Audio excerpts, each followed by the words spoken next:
Hello my dear friends, you're in the Military Summary channel, and today we will discuss the situation in Ukraine on the 14th of November of 2024. Today we have a lot of very interesting updates, so let's start. And first we're going to talk about Kiev because we have a lot of very interesting details. For example, according to Ukrainian authorities, Ukraine will continue mobilization in 2025 to hold the line and fulfill the goals and the objectives of the military strategy that was stated by the Ministry of Defense. At a meeting of the European Business Association, Umerov said that the Defense Ministry provides other ministers with information on how many people are needed to hold the front and for reserves. Furthermore, we got another statement from Zelensky himself. Ukraine could develop a simple nuclear bomb within months if Trump cuts off military aid. That was stated by Zelensky, and we see that the relations between Zelensky himself and the United States of America are ruining every day, step by step. We see that the relations between Zelensky and the European countries, the rest of the world, is okay. They still support him, but as for the United States of America, the situation is critical. Very difficult to understand what is going to happen after the 20th of January. Now let's discuss the details from the line of combat contact, and the most important updates are coming from the area of Velyka Novosilka. The Russians haven't finished the battle for Kurakhove, for the western part of Selidova and many other places, as the Russians began another offensive operation. We are calling this operation as the Zaporizhzhia direction, and now the Russians, during the previous 24 hours, the Russians managed to improve their position significantly.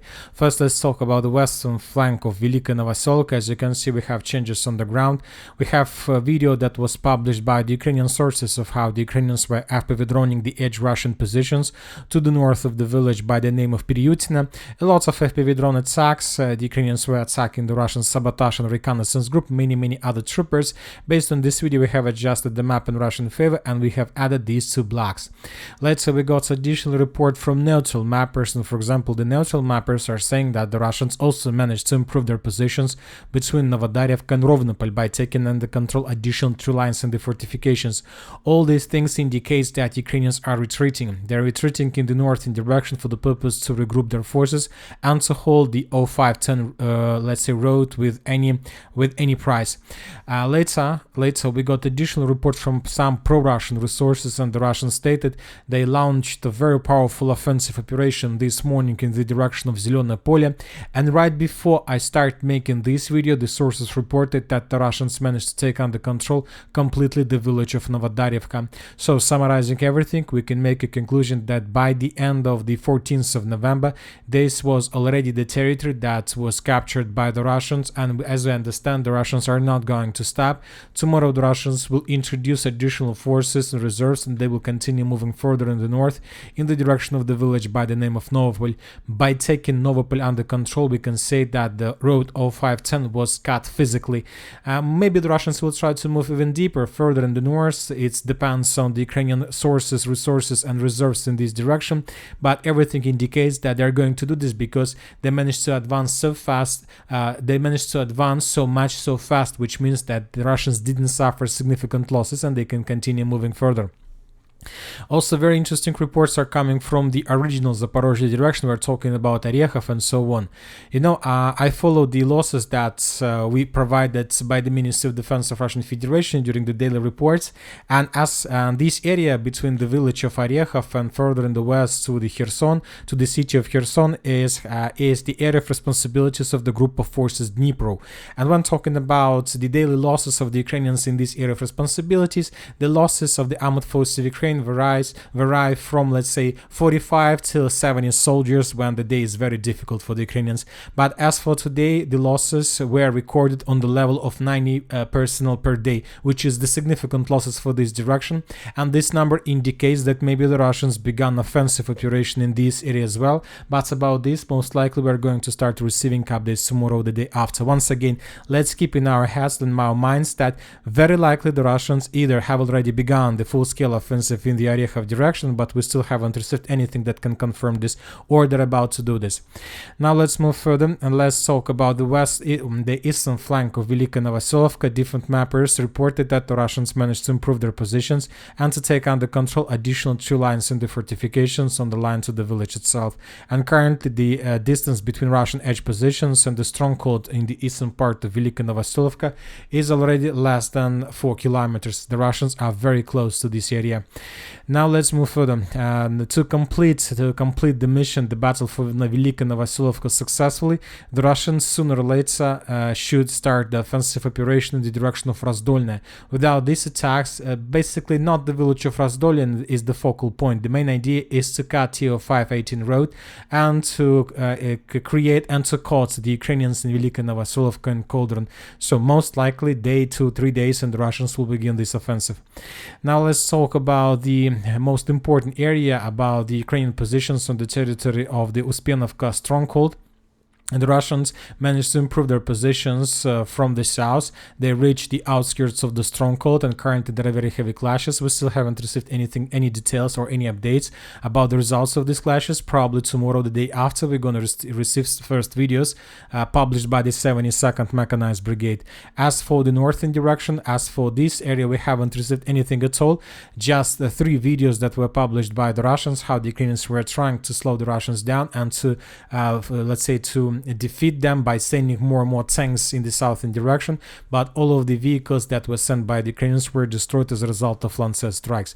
So as for the village of Dalna, it's still unclear what is happening here. Now let's talk about Kurakhove, and different mappers reported that the Russians established control around 90% of the eastern part. So these are the changes on the ground. This is the situation on the ground by the end of the 13th of November. This is by the end of the 14th. The eastern part is about to be completely cleared by the Russians, just 7% left this territory, and this is the final part, because I'll remind you, this bridge and this bridge were destroyed, so most likely the Russians will try to outflank the Ukrainians in Kurakhove from the southeast through these farms. So obviously during the next 24 hours we should expect the Russian progress and Russian attacks in the direction of this industrial complex.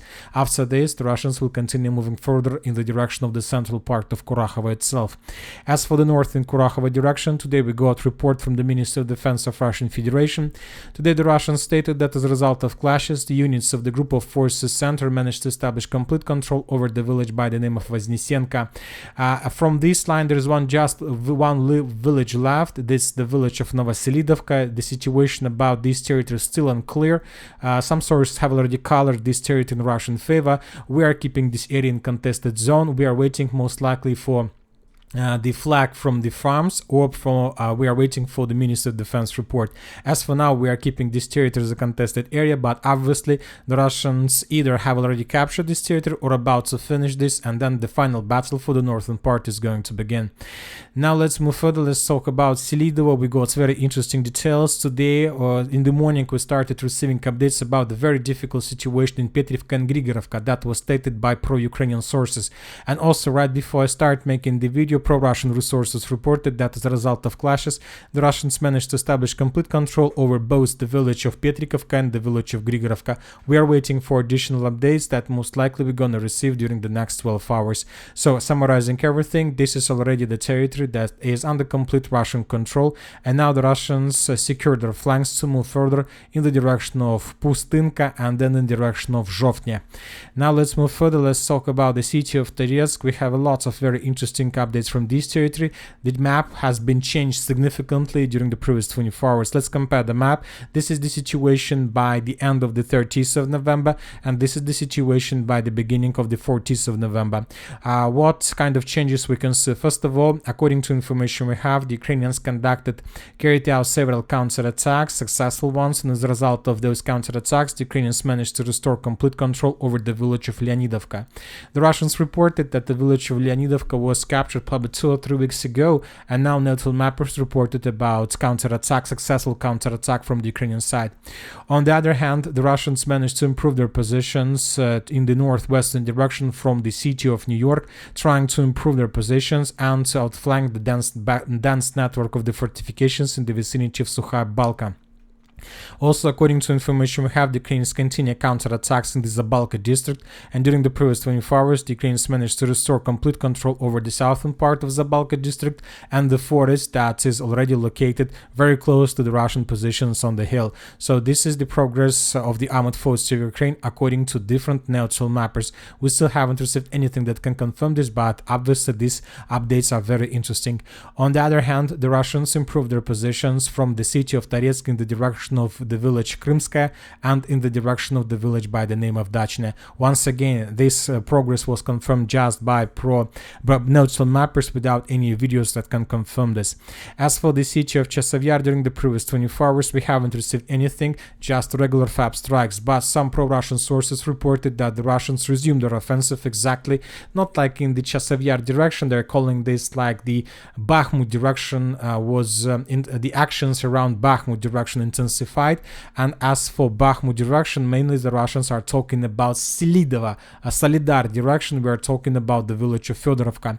Today, pro-Russian mappers reported that the Russians managed to improve their position significantly in the vicinity of Fedorovka, and the Russians were attacking the settlement from 3 directions, and most likely tomorrow, if the Russians are going to continue the same way, tomorrow the village of Fedorovka would be captured by the Russians. This is very important attack when talking about the common situation in the city of Siversk. This is the vital question for the Russians. This is the biggest and the most powerful stronghold ever, the Siversk stronghold, and the Russians made significant number of attempts in the past to take this territory under control, but most of them failed. Now let's talk about the south in Kupyansk direction. We have just regular updates without any geolocation changing. Now let's talk about the central Kupyansk direction, and today pro-Russian sources reported that as a result of clashes, the Russians managed to cross the road between the city of town of Barova and the village of Raigorodka, and to take under complete control the village of Kopanki. So that was stated by pro-Russian sources. Maybe tomorrow this information will be confirmed by other sources, or we're going to receive additional video. This is very important advance, because if the Russians indeed capture this territory, most likely the Russians will try to outflank the Ukrainians and to attack the Ukrainians from behind, those Ukrainians that are located on the villages of Novoigorovka and Nadia. As for the north in Kupyansk direction, during the previous 24 hours, I believe that every single one of us was waiting for additional updates from the city of Kupyansk and the Kupyansk agglomeration, but nothing changed during the previous 24 hours. We have just one video of how the Russians answered the northern part. We discussed in the previous video about reports that we got 4 days ago about control over the territory in the vicinity of the stadium of Oskol, but since that we haven't received anything. The only difference is that Ukrainians, after short panic and short let's say very big panic, they began trying to reduce the pressure, media pressure from this event, and the Ukrainians reported that by the end of the 14th of November, the Ukrainians managed to stabilize the situation and to force the Russians to fall back. Of course, when talking about the Russians, they're saying about completely different picture. The Russians are saying that they managed to dig in deeper, but as for now, the Russians don't have possibilities to supply their forces on the ground. The Russians can't send vehicles or troops. The Russians managed to dig in deeper, and now the Russians are supplying their forces in units just with drones. They're bringing with drones munition, food, cigarettes, and water to hold the lines, while the main forces are getting in the same direction. So this is the situation on the ground. Now let's talk about the Kupyansk direction. During the previous 24 hours, we have several changes on the ground. The Russians, as a result of counter-attack, managed to improve their positions in the southwest of Plokhova. This information was confirmed by neutral mappers. Furthermore, we got another video from the Plokhova itself. In this video published by the Ukrainian forces, we can see several FPV drone attacks on the Russian units that were located in the southwestern part. This video indicates complete control and strong control over the settlement by the Russians. The Ukrainians currently concentrated their forces along the river of Psol, but I'm not sure they're able to hold their lines for a very long period of time. As for the northwestern direction, there are very heavy clashes. The Russians continue attacks between the villages of Nova Ivanovka, Zeleny Shlях towards the next stronghold, the next defense belt, and the Ukrainians managed to concentrate their forces and to dig in deeper exactly along this line. This is well fortified area, and now the Russians' main goal, main task is to break through this defense belt and to force the Ukrainians to retreat. But as for geolocations and as for the real updates, during the previous 24 hours, the Russians continue suffering losses, and I already told you about this in the previous video, that if the Russians continue the same way, the battle for Kursk may turn into Rabotino #2, because despite the fact that the Russians are moving and maybe they managed to get additional progress, much better positions in comparison with the Ukrainians in the Robotyne battle, but the losses are very heavy. The losses are very heavy. So let's wait and see what is going to be next. And that's it for this video for today. Military Summary channel reminds we condemn any violence in the world. Thank you for watching. Subscribe to my channel, put your likes, join my Patreon, and have a good day. Bye bye.